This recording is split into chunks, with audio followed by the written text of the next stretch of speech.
मकसद एक ही था, 1940 में तय किया था मिंटो पार्क में पिछले लाहौर में। आज जहां मीनार पाकिस्तान है, पाकिस्तान का मतलब क्या? ला इलाहा इल्लल्लाह। उठ महमूद, बुतों को तोड़। हम बुतों को तोड़ने आए थे, हम इब्ने कासिम थे, हम गज़नवी थे, हम गौरी थे, हम अय्यूबी थे, हमारा एक किरदार था।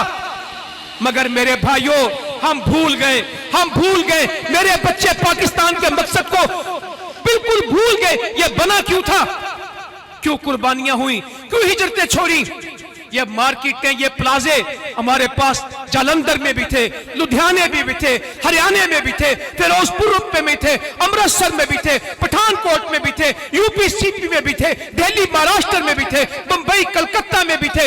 ये सब कुछ हमारे पास, रोपड़, हिसार में, करनाल में, सब कुछ हमारे पास था। हम सब कुछ छोड़ के आए थे, खाली हाथ आए थे। हमारी माएँ बताती थी कि मेरे हाथ में आटा लगा था, मैं एक रोटी पका चुकी थी, पेड़ा मेरे पास था, तेरे बाबा ने आवाज दी चलो, मैंने दूसरी रोटी डाली नहीं, आग जल रही थी, वो जानवरों के रस्से खोल रहा था, हम इनको आजाद कर रहे हैं, हम साथ नहीं ले जा सकते। मैंने अपने घर पे एक दफा निगाह डाली थी, अपने दरवाजे को हाथ लगाया था, अब इस घर में आएंगे नहीं। घर भरा पड़ा था सामान से, जानवरों की लाइनें लगी थी, पैसों के अंबार थे, मुरब्बे एकड़ पास थे, सब कुछ छोड़ दिया। ला इलाहा इल्लल्लाह का पाकिस्तान चाहिए। हम सब कुर्बानी दे के आ गए, कटते आए, लुटते आए, पिटते आए, रस्ते में लड़ते मरते इस मुल्क में पहुंचे। मुल्क नहीं है, मस्जिद है।